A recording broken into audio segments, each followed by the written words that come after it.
Well, thankfully, early signs are good for the tactical cooking that we did do going into yesterday's episode, picking up 4 points from those 2 games we played, including a first win of the season against Joey Barton Shrimps. Fingers crossed that continues in today's episode yet again against 2 teams expected to be right up there this season. We take on York City at home and Fylde away.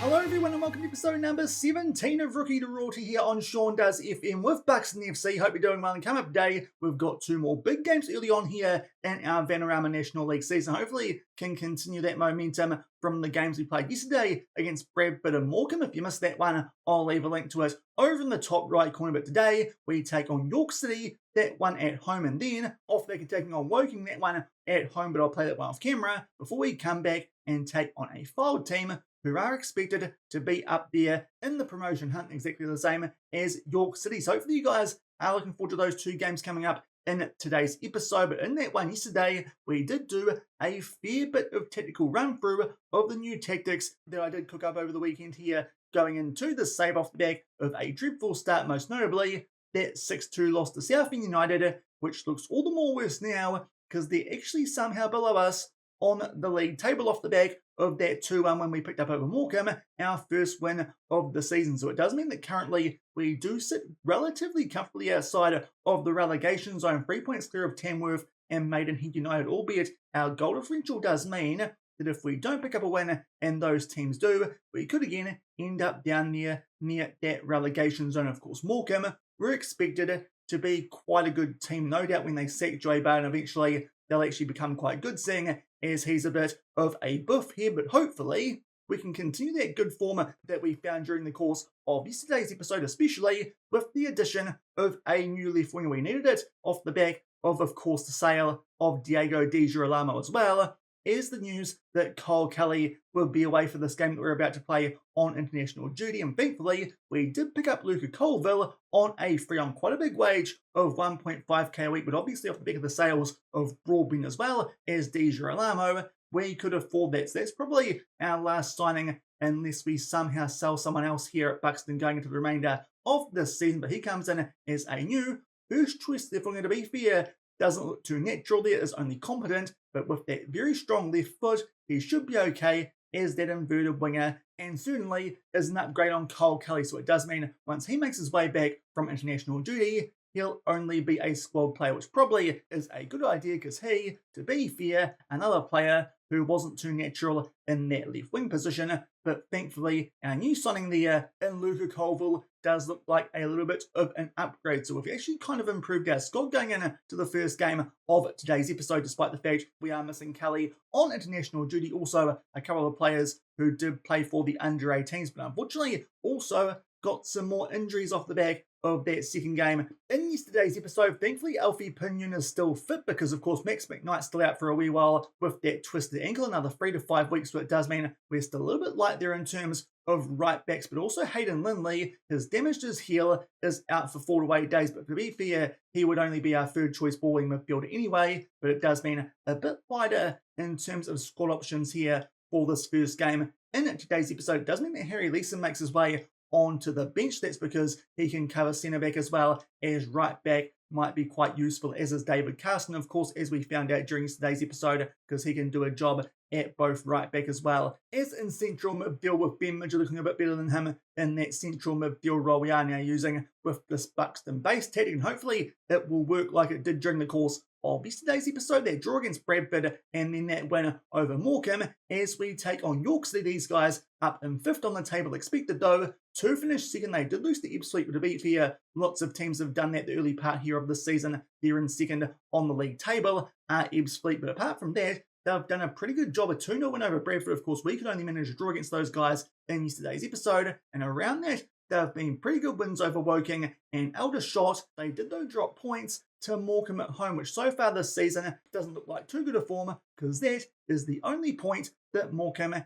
have picked up so far this season. So seeing as this one is at home, I'm quite hopeful here that we can pick up a good result, even with a new player coming in on that left wing. He should be an upgrade on Kyle Kelly, so fingers crossed here we can back up those decent results from yesterday's episode and pick up some more points here at home before going on to hopefully beat Woking, and then we go away from home for a tricky test as we take on a somewhat informed Fylde team. We'll see if that's the case going into that second game of today's episode, but hopefully we can keep this form up here as we're going to give Colville a number. We can't give him 12 because that doesn't really suit him. Maybe 37 might be the best there of the options available. Good old squad numbers for new players that we are signing. Not too sure there if DJ Alamo's number was available. Can't remember what we gave him, but there's our squad. To be fair, it's very similar to what we used in that second game that went over Morecambe. In today's episode, Kazim's still there at left back with Pinion at right back, but to be fair, his first choice anyway. The only change does come with Colville at left wings. Hopefully we can pick up here a decent result. A draw would probably take quite similar to that Bradford game we did play first up in yesterday's episode, because York City are doing a fair bit better than those guys on the league table. They're going with a 4-2-3-1, the same formation we did pretty well to come back against when we took on Morecambe. Of course, the goal we conceded in that game was from the penalty spot. So to be fair, we weren't too bad in that game off the back of that early setback. I'm pretty sure it was Hewlett that gave away that penalty. Let's hope nothing like that during the course of this game will play. Maybe that was the get stuck in we turned on before that game. That did prove, thankfully, not too costly. But the first highlight here, it is York City trying to make their way out from the back. But Hewlett there with a good foot in to win that ball for us there just inside of the opposition half. They play it back forward there to York City, but thankfully we just do enough there to keep hold of the pill. And Williams now plays that in there to George Morgan, who found some really good form during the course of yesterday's episode. 3 goals in 2 games, make it 4 and 3. He chips the goalkeeper there off the back of a ball from Pinion. Pretty sure that was looking, it might have been from McLean there down our right hand side, but certainly that wasn't who we were looking for. In fact, it was Williams a bit further forward there, the advanced playmaker on attack, but he got taken out there a little bit by the York City defender. So Morgan was there to chip that one over Watson in goal. We take a 1-0 lead with our first shot of the game yet again, just shy of the 10-minute mark. So thankfully, that lower tempo is working quite well here with this Buxton team. Certainly seems to suit them a lot more than that very high one we were using with the fluid counter-attack. Unfortunately, Midgley again picks up a yellow card, and now we go down the other end there for a free kick to York. To be fair, I think that one was going quite well wide, but Casper, off the back of that debut performance, was forced into a save, and anytime that's the case, it's a little bit of a concern. Now we've got a throw in here inside of the final third. Did well there to keep hold of the ball, as that throw in did look a little bit too deep, but York City do win it back, but thankfully they hoof that one clear. We get a chance here to get back on the ball. Cushion goal nice and early should give us here a good chance of picking up some points from this game. We eventually here find Kazim down the left-hand side, the former Morecambe man. What can he do here as we take on York City? A nice ball in there for George Morgan, already looking for a double, but unfortunately, that one just the wrong side of that right-hand post. But early stages here, despite the fact that York City are well and truly on top stats-wise, we're doing pretty well with the limited chances that we are getting away. And now we've got a throw in here, but this time deep inside of our own half. We find McLean there, does quite well to keep hold of that ball under a bit of pressure. We play it back there to Hewlett, who makes his way infield up to Kirby, and Williams starts to go forward, but that's a bit of a loose touch. But thankfully York again just hoof it deep, and Hewlett's there to tidy things up. The central defender these days, who I think is on cover alongside, of course, Adelusi, who is on defend. But now it was the Midgley who was on the ball. We get it out there to Colville, who puts it in there for George Morgan, who will put that one home. I'm pretty sure Vickers got a good touch on that one, but couldn't stop it. And we make it 2-0. George Morgan on fire here. The former Evertonian looking like prime Wayne Rooney, albeit down in the National League. So that's probably a little bit disrespectful there to good old Wayne, but really, he's a bit washed as a manager. I think we can use him as an example at the moment compared to George Morgan, but we make it 2-0, and we're looking good here to pick up another win, but this would be a lot more impressive against the team in a lot better form than Morecambe. A good chance there for Midgley, forces there a good save out of Watson in goal for York, but so far this first half, highlight-wise, has been quite heavily in our favour. Unfortunately, nothing doing there from the corner. I think this highlight might be about to come to an end as Pinion does find Kazim, and indeed that is the end of that highlight. We make our way relatively quickly through 2 minutes of added time, and I'm pretty happy with that first half. Same amount of shots on target as York City, and a pretty similar XG. I think with this tactic, we probably need to expect to not be quite as good in terms of overall shots compared to the opposition, as long as our shots are quite effective, and so far that has been the case. We're going to bring on here Carson or Midgley with that yellow card situation at halftime. Hopefully can do a decent job in central midfield. Of course, did start the first game of yesterday's episode where we picked up that point against Bradford City, but that first half was very good. Let's just see if we can keep it up here in the second. The players with some high morale off the back of that team talk we did give them, but unfortunately a nice ball there from Dippo does find Chadwick, a wonderful last name. Unfortunately though, he's scored against us. That's a poor start here to the second half. Maybe a bit of a tailwind in this game, because so far most of the highlights have been in favour of the team playing towards that left-hand side here of the camera, but that is a bit of a disappointing start to the second half. A through ball there. They get in behind our defence quite easily, which is a bit disappointing even with a mid-block. They make it 2-1, so York City are right back in this game, and now just shy of the hour mark. We do have a goal kick. We take it short, so that's something a little bit different to what we were doing with that fluid counter attack. That's a poor ball there from Colville, and it does mean that York City here will get a chance to launch another attack. But thankfully, McLean there,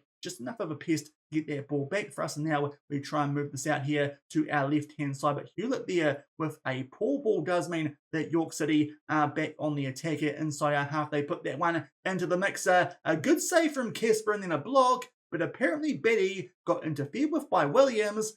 They're going to get a penalty. It didn't look like there was too much in that one. Hunt here will step up for the pen. Casper the Ghost goes the wrong way. To be fair, he's actually been a bit better since we made the change to our tactic, but that penalty is a very good one into the top right corner, and we've kind of bottled the lead here inside the first 15 minutes of the second half. Because of that, I have just adjusted an opposition instruction. We did decide to press someone. Our assistant manager recommended it at halftime, so I've turned that off. But off the back of that going through, there is a highlight where we are on the ball. McLean there gets that one back, rather fortunately squares it for George Morgan, and before that change goes through, we make it 3-2. I usually cut out those bits because they're not too relevant, I don't think, just doing what the assistant manager recommends for opposition instructions. But before that one even goes through, we get back on the front foot and make it 3-2. We've been quite fortunate a couple of times now with how we've kept the ball there on our wings, that time through McLean, and Morgan picks up a hat-trick and makes it 3-2. So he certainly is stepping up now as our first choice striker, even with Lahane on the bench,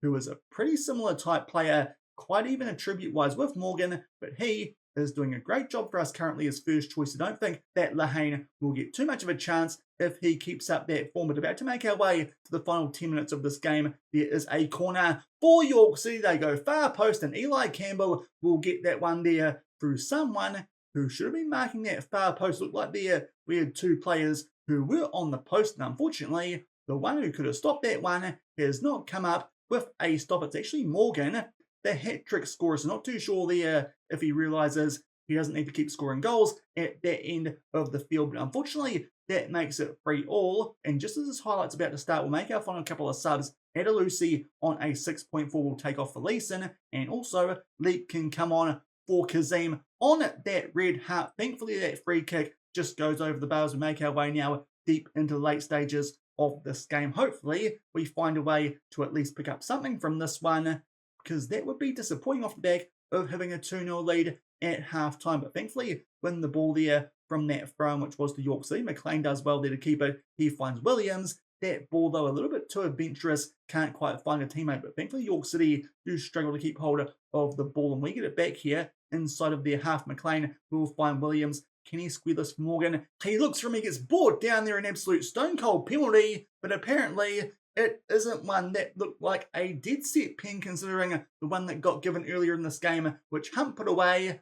I feel a little bit robbed off the back of that, but to be fair, stats-wise, York City were all over us, albeit again, just like that game yesterday. I think the penalty would have boosted their XG. We probably should have had one late there, because Morgan got brought down with a big goal-scoring chance, but apparently it was no penalty. We probably would have scored it too, because their goalkeeper has had a Casper-like performance from that debut on a 5.9 or something. But to be fair, a point at home against York City, not too bad, just a bit disappointing considering that we were 2-0 up at half-time. So maybe next time I need to not make changes to opposition instructions if we're doing quite well in a game. It was only one change, just triggering a press on someone that we weren't doing in the first half. As it works out, maybe that opened us up a little bit more than was the case previously, because York City did make the most of that beefy. One of those goals was again a penalty, which does sting just a little bit. So we're being a bit ill-disciplined here currently with this Buxton team, but thankfully we get another point against the team you probably wouldn't expect us to, considering we were supposed to finish in this Vanarama National League all the way down near the bottom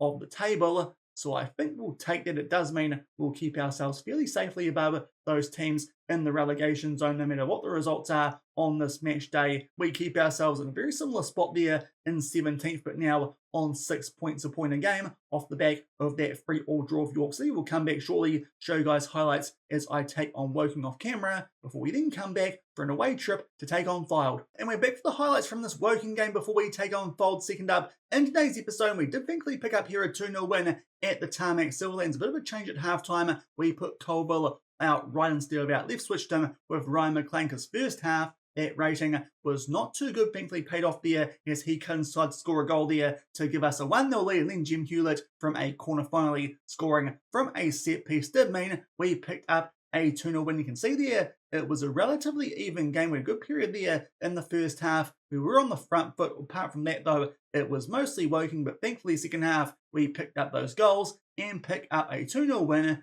Just 2 shots on target but a higher XG, and we get all 3 points from that game. So not too bad considering those guys were just sitting inside of the promotion zone when that game did kick off, and it does mean we've surged our way up the table just a little bit again. We're above Southend, which is a bit funny considering that 6-2 thrashing they handed us at the start of the season. We sit in 15th on 9 points, certainly now relatively safely away from the relegation zone. We're 5 points clear of Morecambe, but unfortunately did pick up their first win in the season. That one, if we go down here a little bit further, was a 4-0 winner over Scunthorpe United, which is a bit surprising considering Scunthorpe were up there near the top. It does mean now they've dropped down a little bit. South Shields are still top of the league with just the 1 loss. Of course, that was a team who finished 4th and to go up by the promotion playoffs from the Vanarama National League North last season, which we were the champions of. So unfortunately, they've found a way to have twice as many points as us so far this season, which is a bit interesting, but hopefully we can continue our good form here with this Buxton basis. We're about to take on a Fylde team who have surged up the table during the course of today's episode. I think at the start they were down in 9th, actually below Woking. Now they find themselves up in 3rd spot. That's off the back of wins over Morecambe as well as York City. They bet them 6-3. That was off the back of that 3-all draw that we had against them. So these guys might be quite good in front of goal based on that. They did lose to Bradford, but also did beat Morecambe. So to be fair, their form isn't too much better than ours. Hopefully we can find a way here to pick up something, but this will be quite tricky away from home at Mill Farm. But considering how well we've been doing so far with the Buxton base, even though this is probably a game that we arguably should be using something like the Buxton block for, instead we'll stick with the base and hopefully can pick up a result, despite the fact we are doing a little bit of rotation. This is the first time this season that we do have a quick backup. We are playing on a Tuesday off the back of a Saturday game before, so hopefully it won't prove too costly. The first time that we're dealing with this situation since coming up to the Vanarama National League, and indeed the injury situation not too different. Max McKnight is still out, Hayden Lindley is back, but third choice at ballwing midfield, so won't be used in this game. So it does mean that we're rotating our team a little bit more than usual, as some players haven't backed up too well from that Woking game. Mostly down our wings, we've got Aluko coming in for a debut at right wing, Cole Kelly comes back in at left wing for Colwell, and also we've got Jake Leake coming back in at left back for Kazim. So a couple of changes down our wings. We do still have, of course, Pinion at right back, because unfortunately no real other options with McKnight injured. Also, Cunningham in our under-21s, he's got an injury as well. So it does mean that currently we are having to use some backup players who regularly cover other positions to cover right back as well, like the likes of David Carson as well as Leeson. But they're a Fylde. They're going with a pretty defensive formation. Hopefully we can find a way here to overcome that. So far done pretty well with this 4-3-3, this low tempo control position type style that we are using with this Buxton base. And if we can pick up another point here, off the back of this, we do start to get into a few easier fixtures. We've had a pretty tough start to the season here in terms of our fixtures here at Buxton.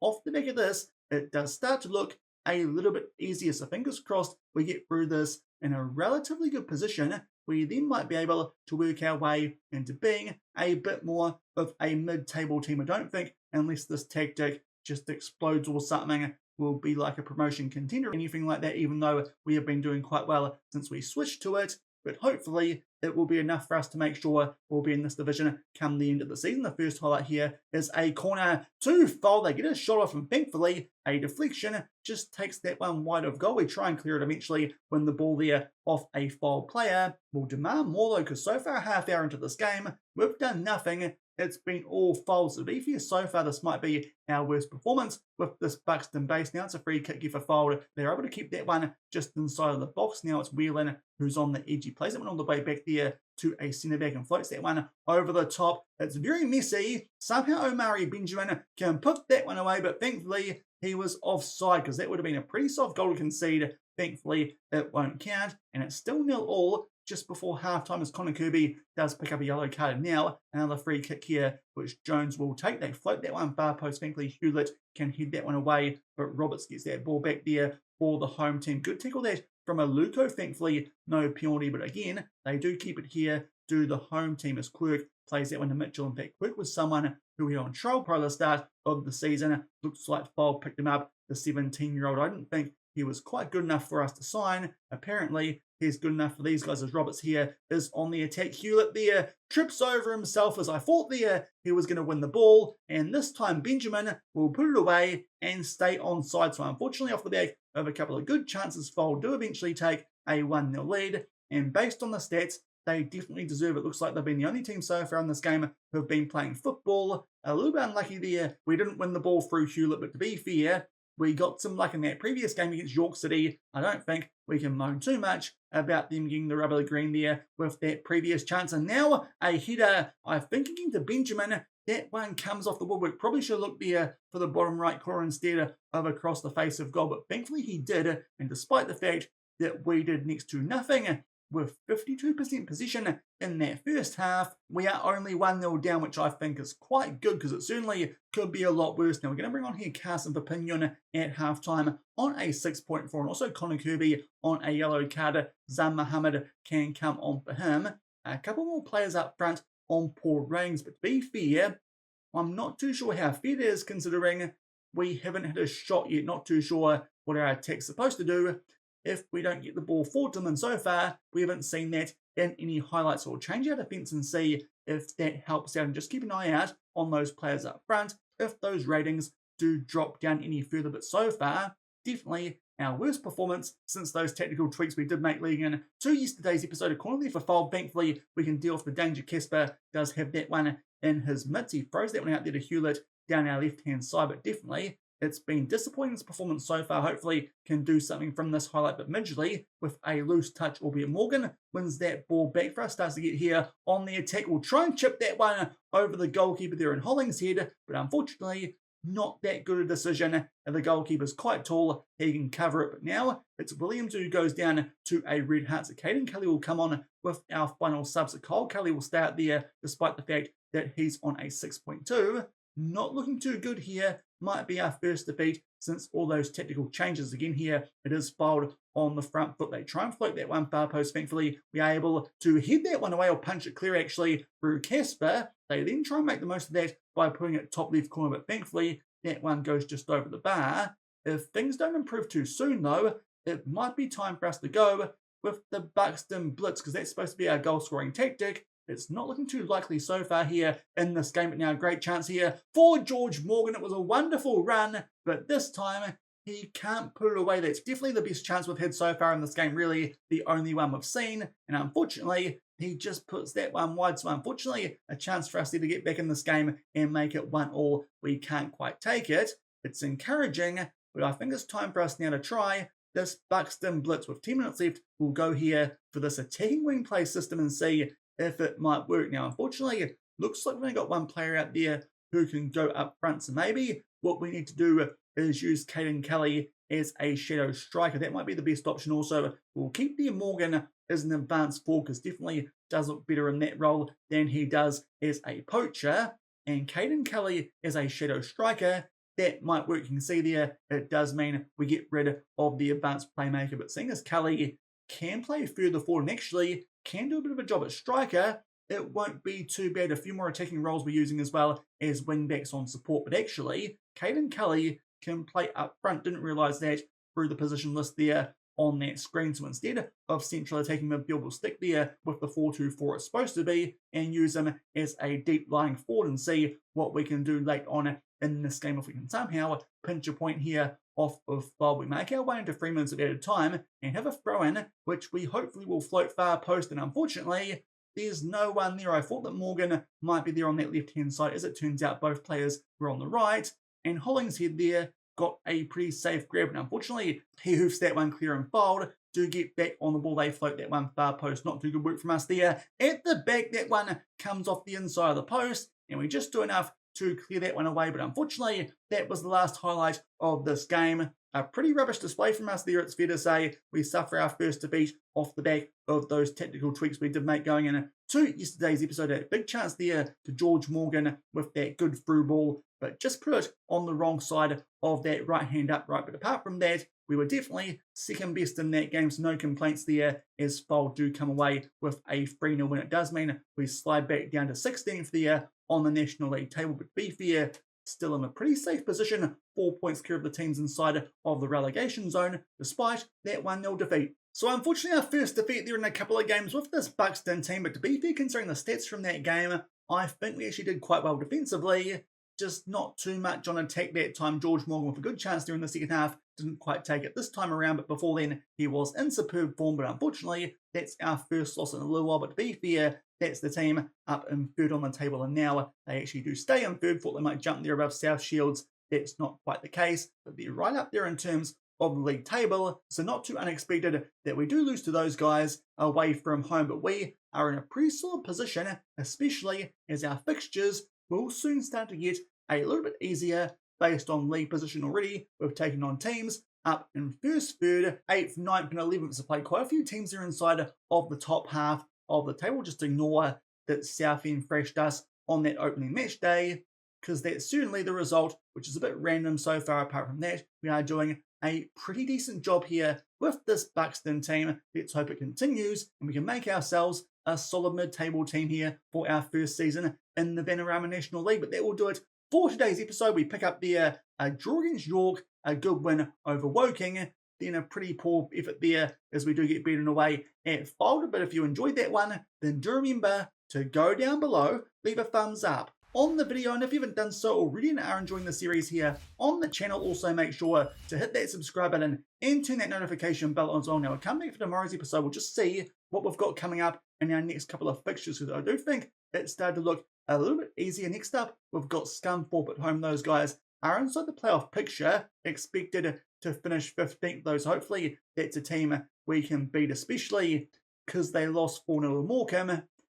Yeah, if they lose to Morecambe, we should be okay. So going back here to see who we've got off the back of that. Rochdale away, they're just above Scunthorpe in 6th, and prediction-wise, we're supposed to finish about there. So maybe actually that's a game we come back for, because right off the back of that, we take on South Shields, the hot favourites for, of course, the National League North last season, but we beat them to the title. But so far this season, they're on absolute fire, up in second. So that could be an interesting matchup to come back for. In tomorrow's episode, South Shields see how they're doing so well, seeing as we beat them that National League North title last season all the way up in second. And also, we'll take on Rochdale. So to be fair, not the easiest fixtures coming up as I thought, but maybe off the back of that, that's when things do get a little bit kinder. The likes of Tamworth, Yeovil Town, Solihull Moors, and Boreham Wood. So maybe we'll get for a decent chunk off camera off the back of tomorrow's episode, where we'll take on Rochdale as well as South Shields. So until then, thank you very much for watching. Keep on keeping on, and I'll see you then. Cheers.